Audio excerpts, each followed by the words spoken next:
Dios los bendiga, hermanos. Buenos días.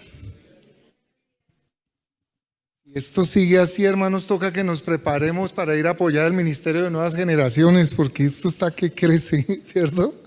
Qué lindo oír esas buenas noticias de que la familia de Dios crece. Y qué lindo saber que viene un bebé más. Amén. Quiero invitarles a que vayamos a nuestra palabra, a la palabra del Señor, en el libro, en la carta a los Hebreos. Estamos allí en nuestra serie de estudio de la carta a los Hebreos. ¿Cómo se llama la serie? ¿Si recuerdan? Por ahí hay algo que les dice. Eso, la supremacía de Cristo. Antes de leerle un poquito de contexto a este texto que vamos a leer, yo quiero que lo mire como un sándwich, donde el pastor el fin de semana ha puesto abajo el fundamento, ¿cierto? Pero ahora vamos a tratar el interior de lo que lleva ese pequeño sándwich, ¿ok? Y vamos a meternos allí, de tal manera que la idea es que tratemos solamente con los elementos que están ahí internamente, porque es el preparatorio para lo que viene por encima, el acabado que se le va a hacer a todo este tema que desde la semana pasada el pastor puso allí, pero que el escritor nos invita a ahondar un poquito más con detenimiento sobre el tema que hoy tenemos. Amén. Así que le invito a que se coloque en pie y leamos Hebreos capítulo 9, versículos del 1 al 10. Dice, leo de la Nueva Biblia de las Américas, si la puede buscar en sus dispositivos para que sigamos una misma lectura o la tiene allí lista, leamos. Ahora bien, aún el primer pacto tenía ordenanzas para el culto y el santuario terrenal, pero había un tabernáculo preparado en la parte anterior, en el cual estaba el candelabro, la mesa, los panes sagrados. Este se llamaba el lugar santo. Detrás del segundo velo había un tabernáculo llamado el lugar santísimo, el cual tenía el altar de oro de incienso y el arca del pacto cubierta toda de oro, en la cual había una urna de oro que contenía el maná, la vara de Aarón que retoñó y las tablas del pacto. Sobre el arca estaban los querubines de gloria que daban sombra al propiciatorio. Pero estas cosas no se pueden hablar ahora en detalle. Así preparadas estas cosas, los sacerdotes entran continuamente al primer tabernáculo para oficiar el culto, es decir, al lugar santo. Pero en el segundo, en el lugar santísimo, solo entra el sumo sacerdote una vez al año, no sin llevar sangre, la cual ofrece por sí mismo y por los pecados del pueblo cometidos en ignorancia. Queriendo el Espíritu dar a entender esto, que el camino al lugar santísimo aún no había sido revelado, en tanto que el primer tabernáculo permaneciera en pie. Esto es un símbolo para el tiempo presente, según el cual se presentan ofrendas y sacrificios que no pueden hacer perfecto en su conciencia al que practica ese culto, ya que tienen que ver solo con comidas y bebidas y diversos lavamientos, ordenanzas para el cuerpo impuestas hasta el tiempo de reformar las cosas. Amén. Puede tomar asiento. Yo no sé si usted en su interior, en algunos momentos, en estos días o en el día de hoy, se ha hecho alguna de estas preguntas. ¿Por qué siento aún culpabilidad y carga por mis pecados? Yo participo fielmente de los cultos, diezmo y ofrendo con regularidad y generosamente. Hago todo lo que me dicen. Tengo mis devocionales sagradamente y a las 4 de la mañana. No sé si también se pregunte, ¿por qué mi vida no cambia? Aún me domina y me gusta el pecado que practico y que no todos saben. ¿Por qué no experimento el gozo la paz y el amor que tanto escucho cada domingo que participo fielmente en la iglesia, sino que tengo amargura, queja y desánimo en mi corazón. ¿Por qué me va mal en mi vida y las cosas no me salen como pienso? Si yo participo constantemente de las reuniones de ministerio, de los jóvenes, de las mujeres, de los niños. Bueno, no hay niños acá pero ¿por qué no me va si participo allí? Si sirvo en las actividades de la iglesia, allí ayudo, allí participo, colaboro y hasta el Amazonas he ido a hacer misiones. ¿Por qué no me va bien como yo pienso? O seguramente se pregunta esta: ¿por qué no experimento la plena comunión con Dios y me deleito diariamente en Él? Si desde que hice mi oración de fe me esfuerzo por obedecerle. Son preguntas, hermanos, que desafortunadamente nacen de un corazón que ha caído en la religiosidad. Corazones que practican lo que Dios dice a través de sus ordenanzas, las cuales nos dictan lo que debemos de hacer, pero no disfrutan del pleno perdón que les permite tener una comunión genuina con Él. Y además no viven una vida nueva desde su interior en obediencia a Dios por amor. En obediencia a Dios por amor a Él. Y en continuo deleite en Él. Sino que le obedecen por obligación o por ganar su favor. Es decir, para que Dios no los castigue, para que Dios no les traiga alguna maldición, porque eso dicen, si no hago esto me viene la maldición, o para que los bendiga, les vaya bien, para que cambie su matrimonio, para que cambie a su hijo, o para que calme sus conciencias del pecado que no les deja reposar. En esta mañana vamos a entender que la religiosidad no limpia nuestras conciencias del pecado, hermanos, ni produce la nueva vida que Cristo, Dios el Padre, nos ha prometido en Cristo. Pero que si abrazamos su nuevo pacto, disfrutaremos de su total perdón. Nuestras conciencias estarán limpias. Que si abrazamos el nuevo pacto, disfrutaremos de una nueva vida en plena comunión con Él, deleitándonos en caminar en su palabra y en sus mandamientos. Porque sus mandamientos, dice la Escritura, son leche y miel a nuestro paladar. Pero lo primero que debemos de entender es que la religiosidad no limpia la conciencia ni produce una nueva vida, porque solo cumple reglas en un pacto que caducó. La religiosidad no va a producir, no va a traer ese perdón, no va a traer esa paz en tu conciencia, ni te va a dar una nueva vida, porque la religiosidad se concentra en cumplir las reglas y en las ordenanzas en un pacto que delante del Señor ya no tiene validez, ya caducó. Mire lo que dice el versículo 1. Ahora bien, aún el primer pacto tenía ordenanzas para el culto y el santuario terrenal. El escritor va a hacer algo, viene hablándonos de los dos pactos, ¿cierto? Pero ahora va a dirigir la mirada, ¿cierto?, de aquellos a quienes le está escribiendo, a las prácticas de adoración y culto que se hacían en el templo que Dios le había ordenado a Moisés que se hiciera. Él va a decir, ahora miremos las prácticas y las ordenanzas y el culto que se realizaba allí en el templo, porque tiene un fin.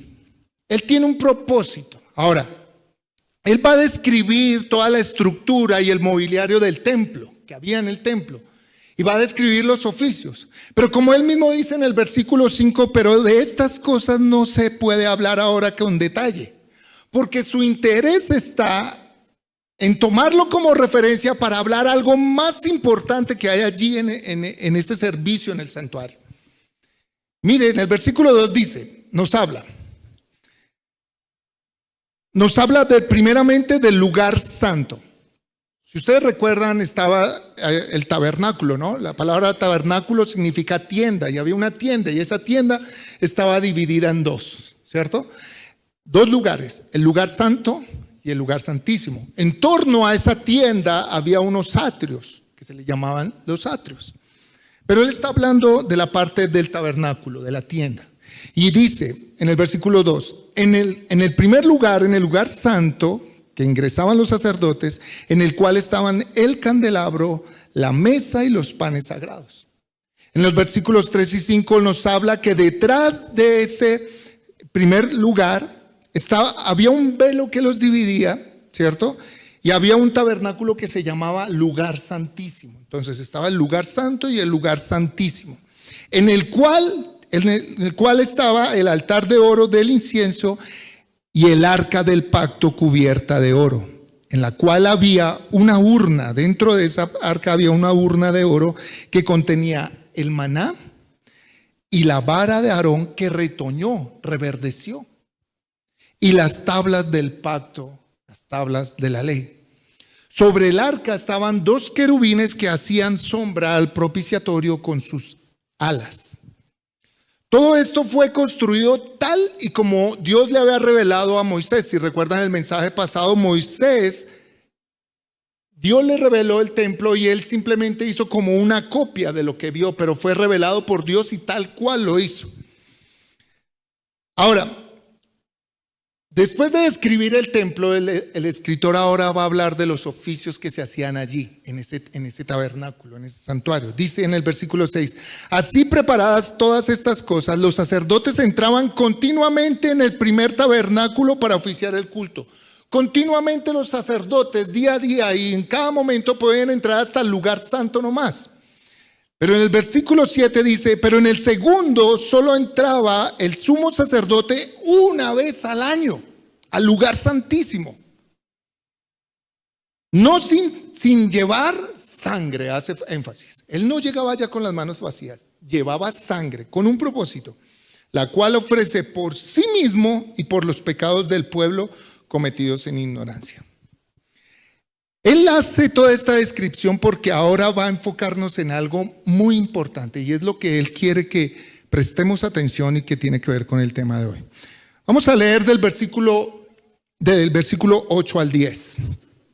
Yo lo quiero leer de la traducción del lenguaje actual porque nos ayuda a comprender un poquito mejor lo que está tratando de decir el escritor. Dice, de este modo el Espíritu Santo da a entender, con todo esto construido, con que los sacerdotes solo podían entrar al lugar santo continuamente y una vez al año entraba al lugar santísimo. El Espíritu Santo nos quiere dar a entender que cuando aún existía el santuario, la entrada al lugar santísimo no le estaba permitida a cualquiera. Es decir, todo esto se hizo para mostrarnos lo que ahora es más importante, y ahí prestemos atención. No podemos sentirnos perdonados solo por haber ofrecido ofrendas y sacrificios en el culto. Todo esto son reglas que tienen que ver con comidas, bebidas y ceremonias de purificación.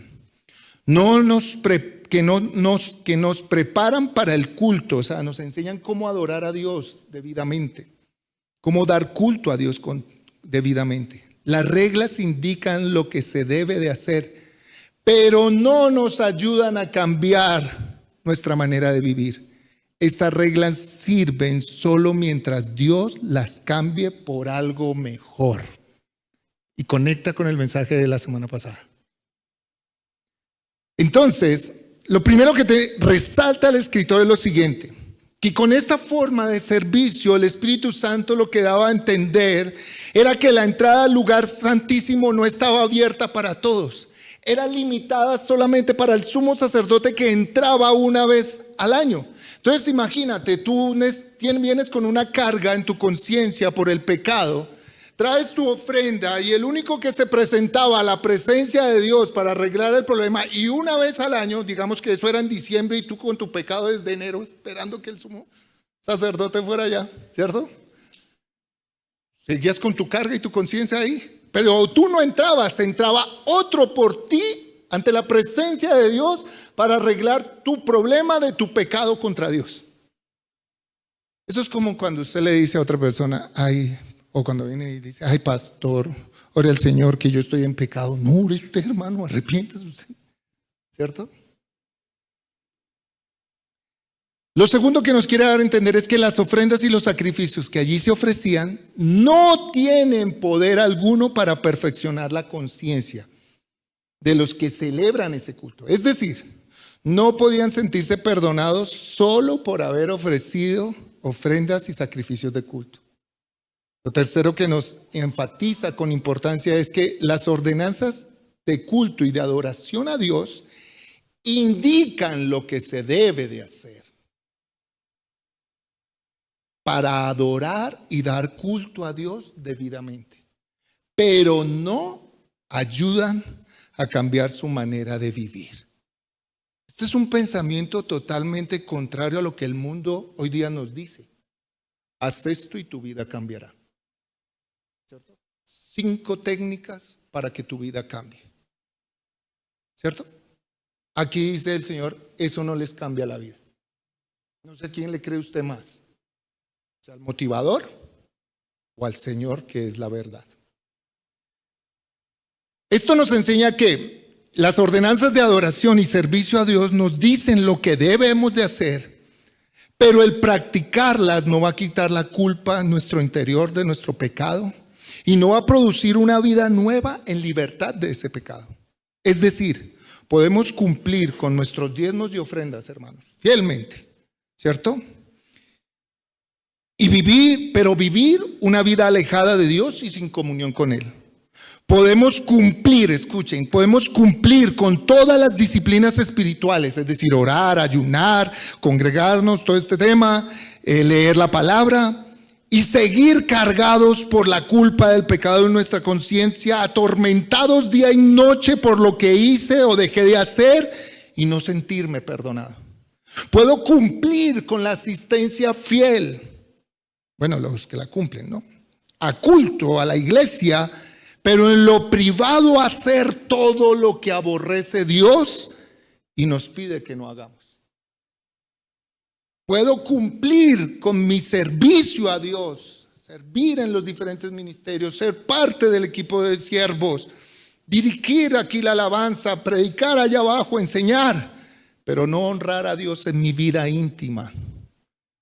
No honrar a Dios en mi vida familiar y no honrar a Dios en mi vida social. El problema está en creer que por cumplir esas reglas espirituales y ceremoniales que Dios nos dice que debemos de hacer, seremos perdonados delante de Dios. Ese es el engaño.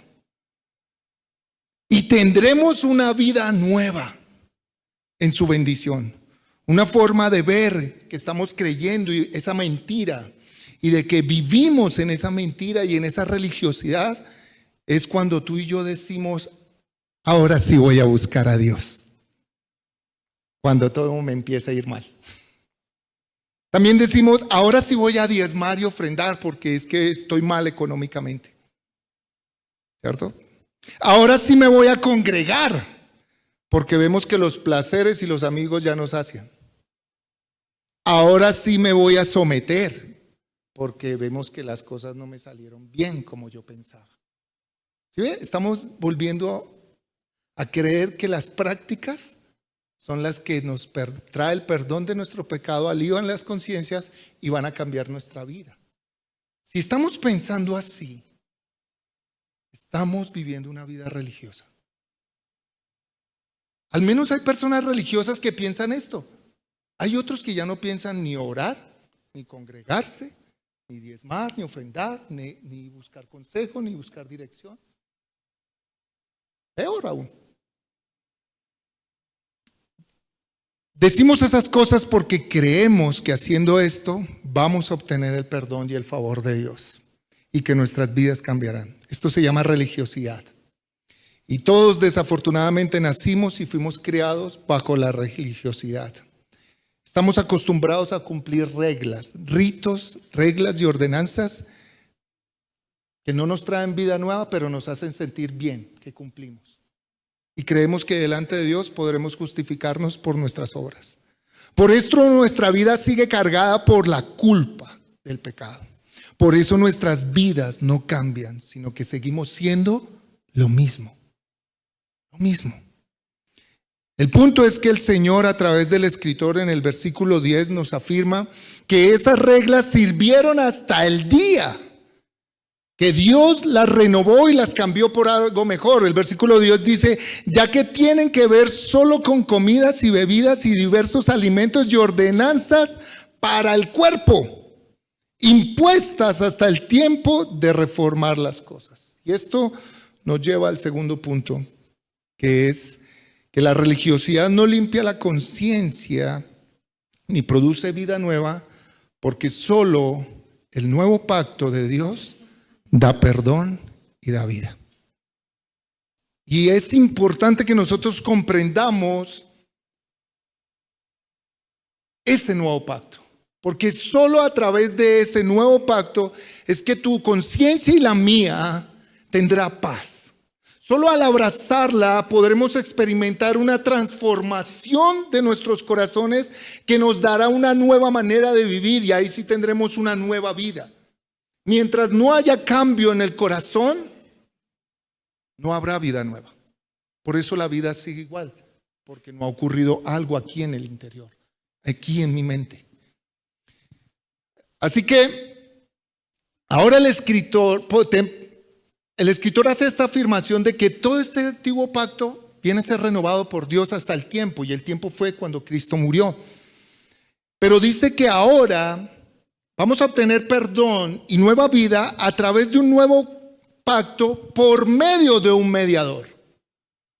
Antes, el antiguo pacto, las personas disfrutaban de toda la bendición de Dios, y el pacto consistía en el estricto cumplimiento de la ley.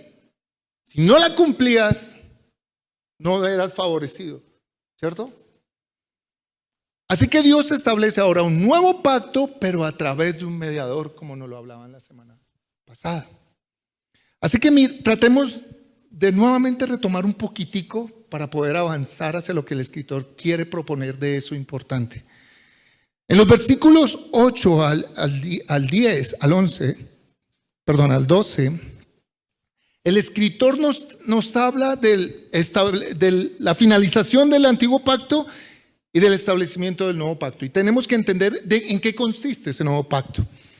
El versículo 8 dice: porque reprochándolos, él dice: miren que vienen días, dice el Señor, en que estableceré un nuevo pacto con la casa de Israel y con la casa de Judá. Lea conmigo el versículo 9.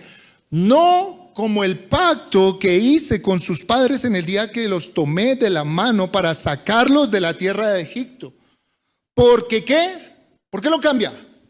Porque no permanecieron en mi pacto y yo me desentendí de ellos. El primer pacto fue removido porque fue defectuoso, nos está diciendo el escritor. Pero no fue defectuoso por quien lo propuso. Dios no propuso algo defectuoso. Fue defectuoso porque el hombre no lo pudo cumplir, porque el hombre no lo cumplió. Entonces Dios no pudo establecer todo lo que él había prometido, ¿cierto? Entonces, ese primer pacto, al no tener un cumplimiento, Dios dice, Él es el que propone el pacto, establece un nuevo pacto. Mire los versículos 10 al 12. Porque este es el pacto que yo haré con la casa de Israel después de aquellos días, dice el Señor. ¿Qué hará? Lean conmigo, es muy importante esto, en qué consiste el nuevo pacto. Porque ahí está la respuesta a lo que el escritor viene diciendo que es importante. Pondré que mis leyes, ¿en dónde? En ellos, las leyes van a estar aquí. Las leyes en el antiguo pacto fueron escritas en las tablas de la ley, pero ahora las leyes van a estar escritas en las tablas de nuestros corazones, como dice el apóstol Pablo en la carta a los Corintios. Pondré mis leyes en ellos y las escribiré sobre sus corazones. ¿Y qué va a pasar? Va a haber una identidad. Yo seré su Dios y ellos, ¿qué serán? Mi pueblo. Hasta que no ocurra eso, no puedo decir que soy parte del pueblo de Dios, que la ley esté aquí en mi corazón. Y ninguno de ellos y ninguno de ellos enseñará a su conciudadano, ninguno dirá a su hermano, conoce al Señor. ¿Por qué? porque todos me conocerán, desde el menor hasta el mayor de ellos, pues tendré misericordia de sus iniquidades y nunca más me acordaré de sus pecados. Tres cosas claves que nos dice en este nuevo pacto el Señor. Dios daría a conocer a todos su gloria, su presencia. Se daría a conocer. En el antiguo pacto solo el sumo sacerdote entraba una vez al año y podía contemplar esa gloria, ¿cierto? Ahora Dios revelaría su gloria, Dios se daría a conocer a todos. Lo segundo que nos dice es que tendría misericordia de nosotros y perdonaría nuestros pecados.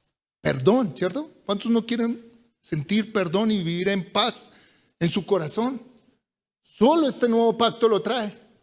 Conciencias en paz, que te puedes acostar y dormir tranquilo, en paz. Y escribiría sus palabras, sus ordenanzas en nuestro corazón, de tal manera que nuestro corazón cambiaría y eso es lo que traería una vida nueva, lo que todos buscamos.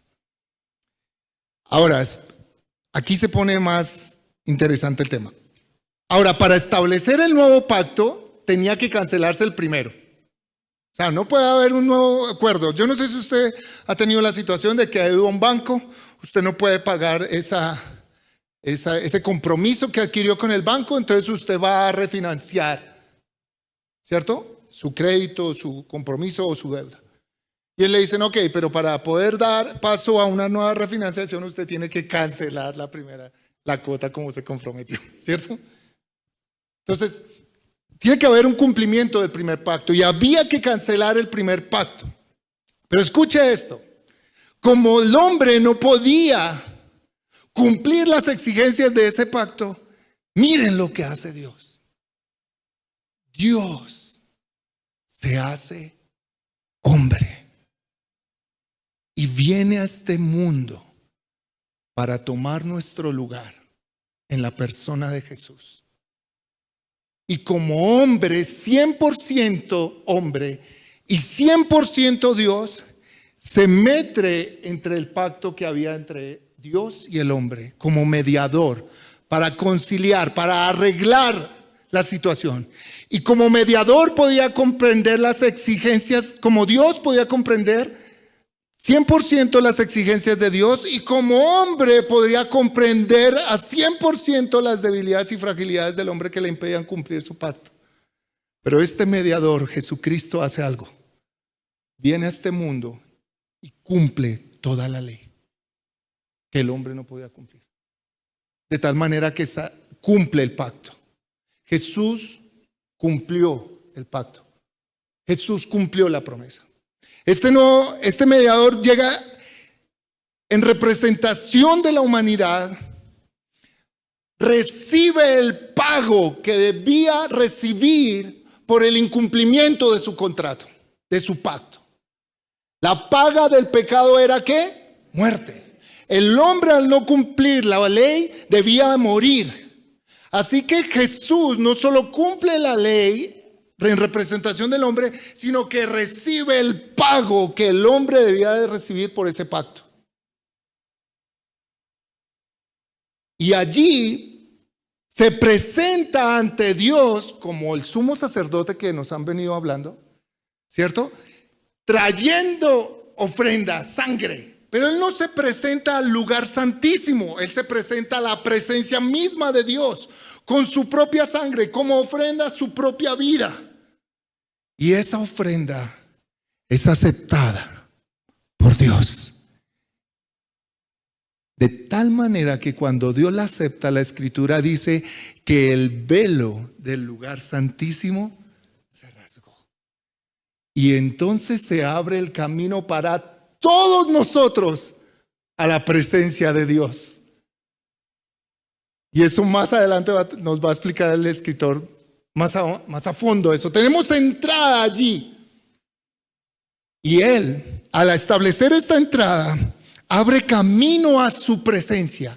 ¿Y sabe qué hace Dios? Como el hombre no ha cumplido, ¿cierto? El pacto, la paga era la muerte.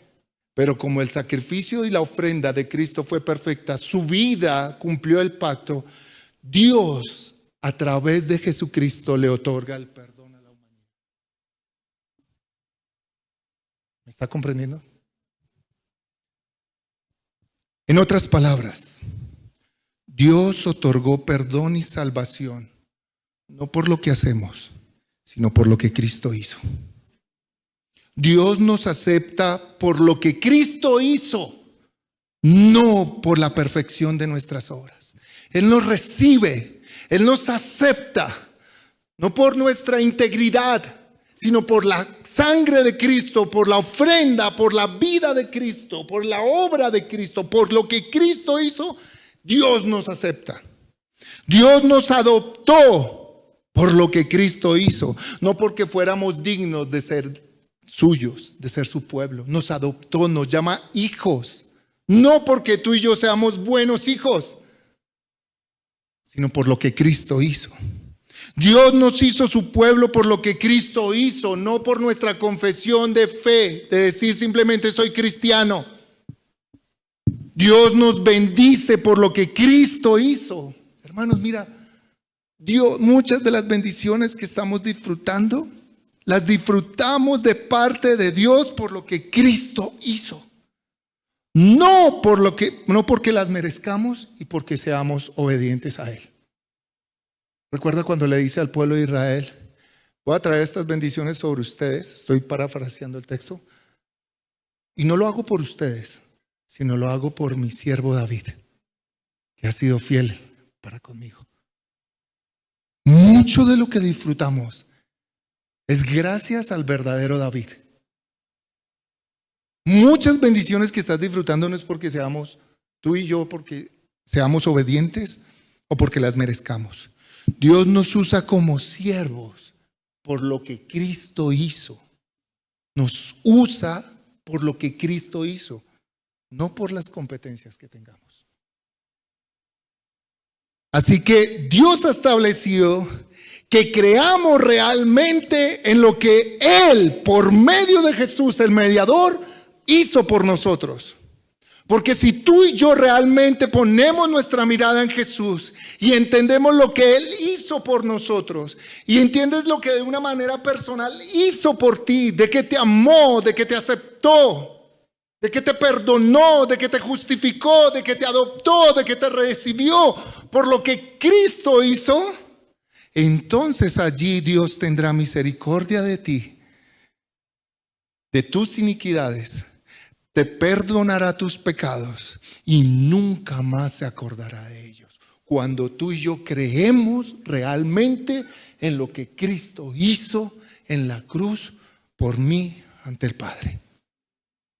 Entonces Dios vendrá por medio de su Espíritu y entrará en nuestros corazones y allí escribirá sus palabras en nuestros corazones y entonces ahí sí tendremos la mente del mismo Cristo. Como dice Pablo, y Él será nuestro Dios y nosotros seremos su pueblo. El nuevo pacto, miren hermanos, consiste en esto, en creer lo que Dios hizo a través de Cristo en su obra en la cruz.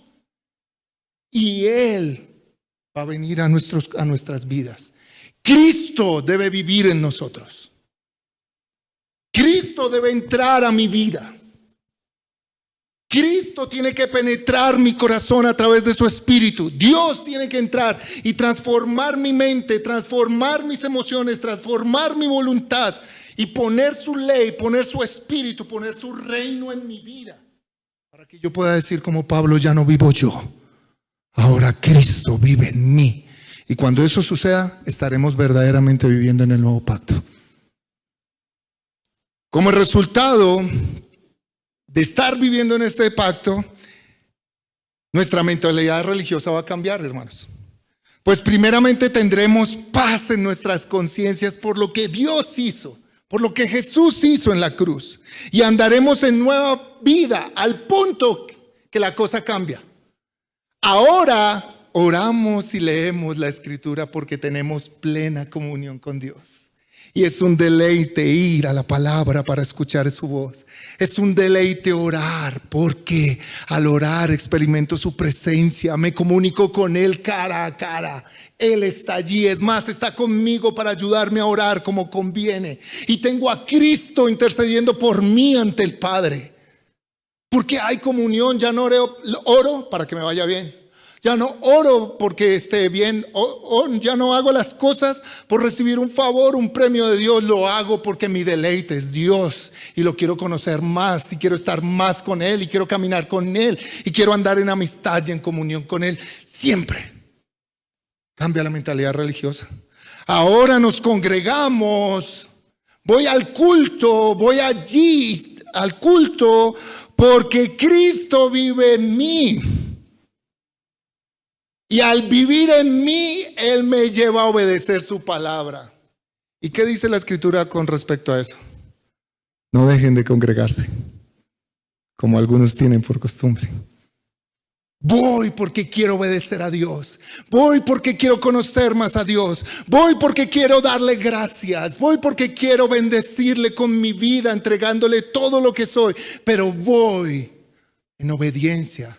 Diezmo y ofrendo porque Dios me dice que debo de hacerlo. Me enseña que debo de hacerlo.